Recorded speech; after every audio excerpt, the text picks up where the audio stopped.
What is up, weather enthusiasts? I'm your host, Pat's Path Predictor. Let's get right into the weather.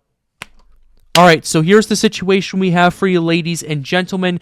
We now have Hurricane Ernesto. It became a hurricane earlier this morning, and we have a lot to talk about in that regard, as well as some other news that's been coming up in terms of NOAA's hurricane graph that they're forecasting, as well as the fact that the Climate Prediction Center is calling for more and more development happening down the road, so we're going to have to pay very close attention to that, and we're going to go ahead and cover all of that, as well as some news that we have from FEMA coming up ahead, so we can go ahead and talk about all of this. But before we get into that, here's what we have with Hurricane Ernesto right here. This is Hurricane Ernesto right here. Maximum sustained winds as of now are at 75 miles per hour.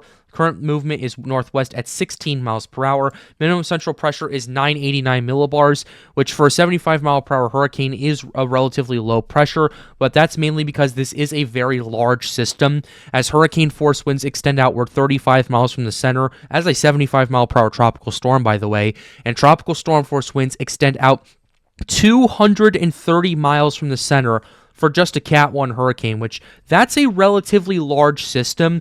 Now, granted, it's not all configured in a one big circle. The majority of it still is eastern lopsided. However, it is wrapping around by the hour as we get more information and more data from the hurricane hunters that have been out there just kind of going through this, seeing, hey, what's going on? What are we paying attention to?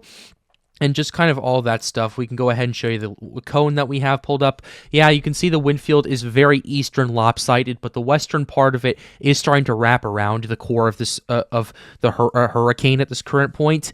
And as this thing starts to make its approach towards Bermuda, which a lot of models are indicating that this could make landfall in Bermuda, which if that were the case, that would be some very concerning signs to pay attention to, and just stuff we're going to have to keep very close tabs on. And this system is expected to become a major hurricane in the next 48 hours with as a category 3 according to the National Hurricane Center. We can go ahead and pull up those winds. 150 miles per hour is the max, although personally I think 125 would be the max, mainly because of the environment it's going to be going in and the fact that for the next 48 hours it's going to be fair game for how this thing intensifies, and we're going to have to pay close attention to that. Rainfall is still going to be a very big threat for Puerto Rico and the Virgin Islands. Up to 6 more inches locally is expected for especially the eastern half of Puerto Rico that is still being affected by this system, and even some rain in the Dominican Republic continues to fall as we get more data and more information. For those of you who's commenting saying, oh, it's a fish storm, not for the Lesser Antilles or Puerto Rico or even the Dominican Republic, it's not, and not for Bermuda either, because they are next and they are about to get hit pretty hard by this system. So that's stuff we're going to have to pay very close attention to. Here's the wind history that we have. We're finally getting hurricane force winds, but this is a very large system, and it remains a very large system.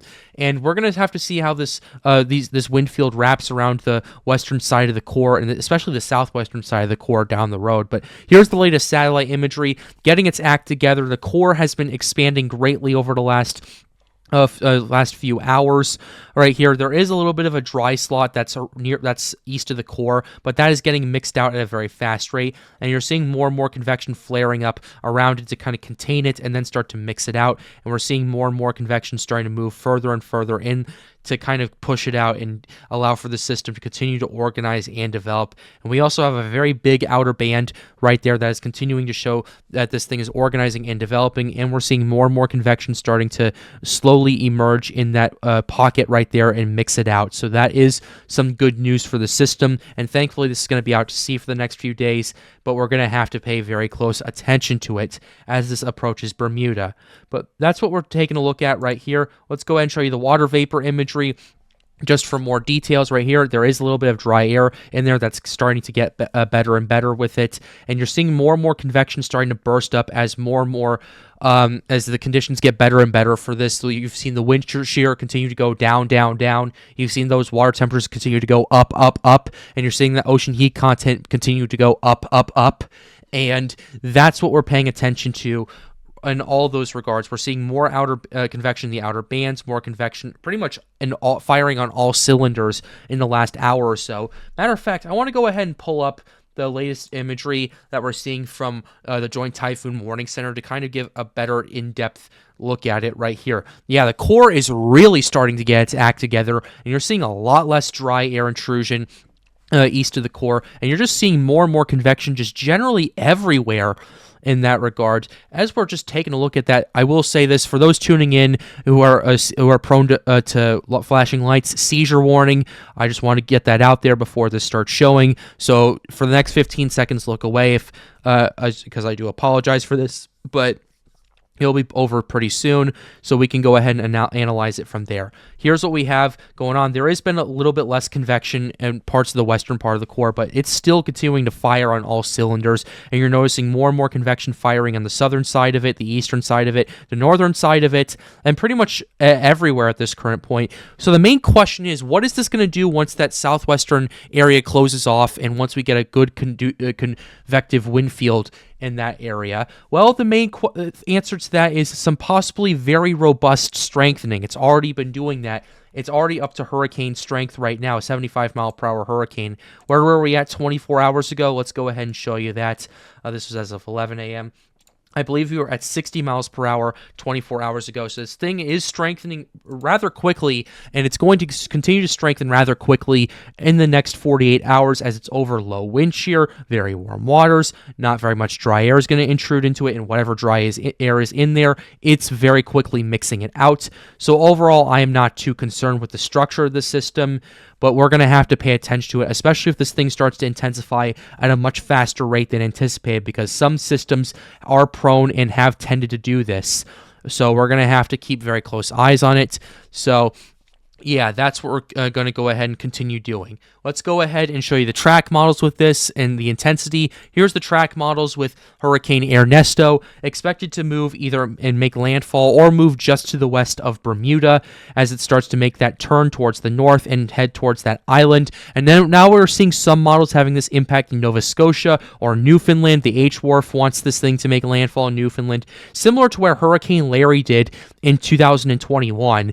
And then you have it moving out to sea and becoming an extratropical cyclone, and that's the last we will hear from Ernesto. Here's the intensity models. Models still want this to be up to a Category 3 hurricane. NHC wants this thing to be at a Category 3 hurricane, and we're going to have to continue to keep very close tabs on that. Mainly because what we're noticing with this is we're starting to see that convection or that core is starting to continue getting its act together. We are seeing a ton of outflow on all cylinders with this, that if a little bit of wind shear moves just to the north of the core, that could help enhance the outflow and allow for this thing to breathe even more and allow for this thing to potentially rapidly intensify. I will say, though, rapid intensification will probably not start until tonight. Predominantly, the reason why is because of diurnal max. Diurnal max starts to pick up after around 10 p.m. Central Time, 11 p.m. Eastern Time, and it moves and it gets to its peak all the way at sunset, and that's when you start seeing more and more convection just burst up in a very active tropical hurricane right there. That's typically what you see. Diurnal max helps increase convection, and that's primarily due to the fact that the sun is not there and colder cloud tops can finally take advantage and allow for a much more robust system. So I would not be surprised if you see an eye starting to pop out in the next 24 hours, because that's what ultimately may happen. So we're going to have to pay close attention to that. We're going to have to keep very close eyes on it. But this thing has already been impacting Puerto Rico, impacting the Virgin Islands, and impacting a lot of the Leeward Islands as well. And I'm a little concerned about that, not just because of the flooding, but especially for Puerto Rico. They were impacted by Maria in 2017 and Fiona in 2022, and it caused a lot of damage over there. And now the Federal Emergency Management Agency may not be able to help some of these some Ernesto victims, as they've pretty much ran out of money. They are out of their disaster relief fund is out of money right here as another storm is impacting U.S. territories.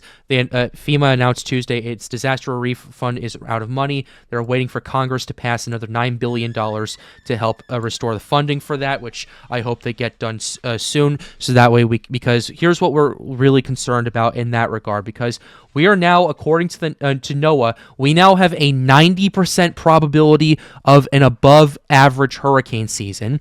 And I've said this before, and I will say this again. Above average is becoming the new average, and it's been doing it for the last 8 years, and it's very important we get this federal funding so that way if we see more hurricanes like Ernesto and especially Beryl that caused a lot of damage in Texas and Louisiana, we can get that relief to them, and we can get them these people as much help as they can. So we're going to have to get that taken care of and pay attention to that. It's the second year in a row that that FEMA's disaster relief fund ran out of money before the full hurricane season took effect. The thing with last year, though, was that the only major thing that we saw was Idalia. Back in 2023, we had Idalia, and then after that, we didn't really have very many tropical cyclones impact the United States. A lot of them stayed out to sea, but I don't think it's going to be the case this time, mainly because after Ernesto and maybe one or two systems right there, we're going to start seeing a much stronger Bermuda high that's going to drive these hurricanes closer to the Windward Islands, closer to the Leeward Islands, closer to the Greater Antilles, and closer to the Bahamas, and closer to the continental United States. So anywhere from Texas to North Carolina needs to be paying very close attention to that as we continue to watch this, and as the Climate Prediction Center continues to really show a lot of very concerning signs with what's going on. Here's what their Climate Prediction Center is forecasting for the next 2 weeks. The main development region is really going to ramp up, and it's really going to light up in the next couple of weeks. You're noticing more development possible happening in the MDR, and that's going to potentially bring more and more systems to the United States for the week of August 21st to August 22nd. And then for late August and early September, that probability really ramps up to over 60% for much of the main development region and parts of the Atlantic Basin. And this is why I am very concerned, because this season is very 2017-esque. And what I mean by that is it started off with one system at a time. We had Emily, then we had Franklin, then we had Gert, and then we had Harvey, and then Irma came, and right as it was starting to impact the Leeward Islands, then you started seeing boom, boom, boom, boom, boom, boom, boom, system after system after system after system developing into tropical storm after tropical storm. We had 10 consecutive hurricanes in 2017, and that's why I'm so concerned with this, because yeah, we've had a little bit of a slow start compared to what I'm sure a lot of people were expecting, but once we get into late August and early September, we're going to go boom, boom, boom, boom, boom, boom, boom all over again, just like we did in 2023, just like we did in 2022, just like we did in 2021, just like we did for the last 8 years. So that's what we're ultimately paying attention to, at least with the Climate Prediction Center forecast. Let me go ahead and move my screen over there just for a second, just to show you that percentage. We're up to a greater than 40% probability in the main development region next week, up to 60% next week. Wanted to go ahead and show you that very quickly, just to give you an idea of what we're taking a look at. Sorry, my screen moved out of the way too much. And that's just stuff that, you know, I'm really concerned about, and especially if this is going to be impacting a lot of people, and especially as the Bermuda High continues to get stronger and stronger and stronger with all the stuff that's going on. And one thing I do want to check very quickly, I want to check what the ocean analysis is anticipating, because I want to look at regions 3 and 4. Yeah, region 3 regions 3 and 4 is collapsing again. We're looking at a possible La Nina pretty soon. Regions 1 and 2 are still very, very low. Right now, it's at negative 0.83. That's below the La Nina threshold. Negative 0.397, rounded up to negative 0.4. That's getting closer and closer and closer to the La Nina right there. And the environment in the atmosphere is starting to react to it as, yes, Ernesto is kind of going to stay out to sea except for Bermuda because the Bermuda High is relatively weak compared to where it was before.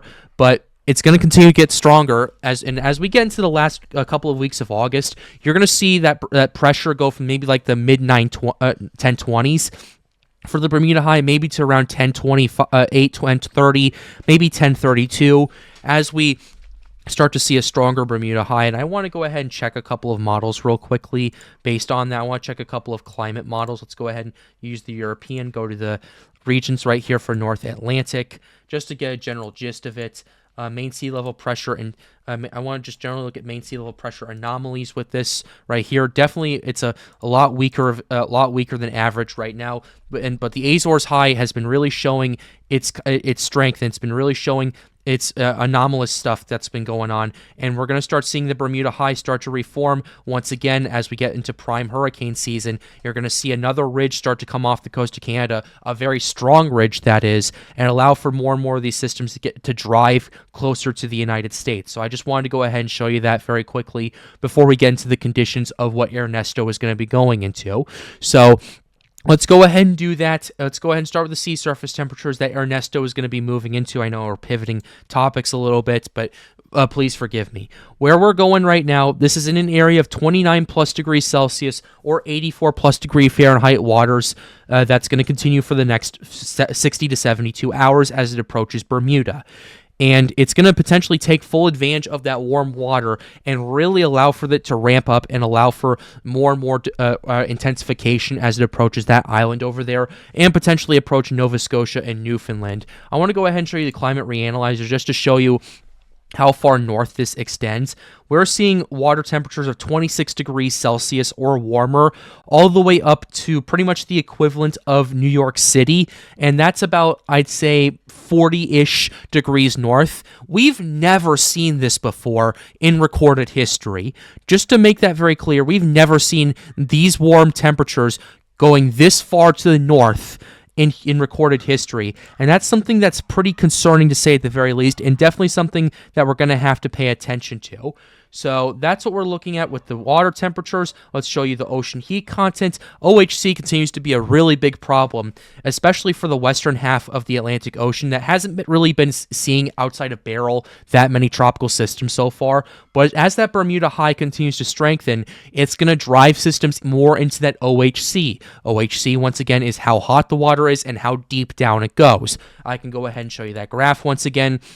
Right here, here's the depth of the 26 degrees Celsius isotherms, very deep, over 150 meters deep in parts of the Caribbean Sea. And where this system is at right now with Ernesto, we're seeing the depths go over 100 meters deep. So it has a huge bank account that it can swim through and a huge bank of OHC to kind of organize and intensify, even going as far north as New York City. We're seeing over 50 to 75 OHC going all the way up to 40 degrees north. I've never seen this before. As a matter of fact, let's go ahead and show you what 2023 looks like just for comparison real quickly. Just to give you an idea of what we're taking a look at. This is August of 2023. Let's go ahead and go to August 14th.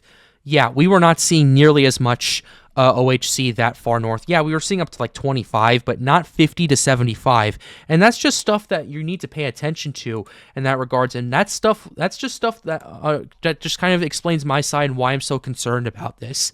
Let's go ahead and show you the wind shear right here. Wind shear has been pretty interesting to say the very least. There is very low wind shear for the next 48 hours, although there is a huge trough and then ridge of wind shear that Ernesto might be getting into as it approaches Bermuda, and that might halt its intensification if it starts tonight and goes into tomorrow. That might halt it as it gets closer to Bermuda, depending on how far south that goes down. But for the next 48 hours, in a very good area of wind shear, and just stuff we're going to have to pay attention to. And we're going to go ahead and end this video by showing you a few model runs, like a few hurricane model runs. Let's go ahead and start with the HMON with Ernesto.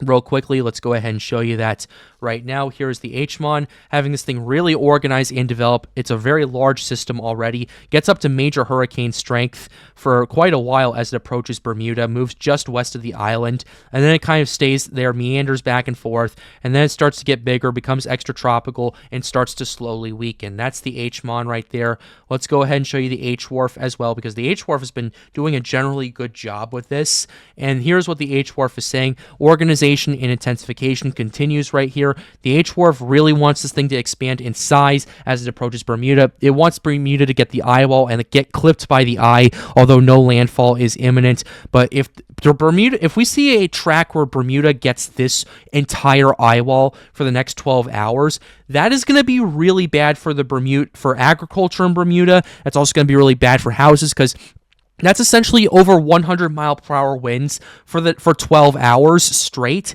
and not a lot of homes can really sustain that much power and that much punishment, and that's why we're paying attention to it so much, because this could be a very big storm for Bermuda, and we will continue to keep you updated here on the Pat's Path Predictor channel. Be sure to leave a like and subscribe to the channel if you are new. It helps us out, helps us make more videos out like these, and the goal of this channel, as always, is to get more people engaged with weather. Shout out to Daniel as an official sponsor of the Pat's Path Predictor channel. He's been helping me out for the last little while. I really appreciate his support. And if you want to become an official sponsor, be sure to join my Patreon. It is the first link in the description down below. And if you want to come hang out with us at Storms United, be sure to join our Discord server. We are talking about Ernesto all day long. Link to that is right over there.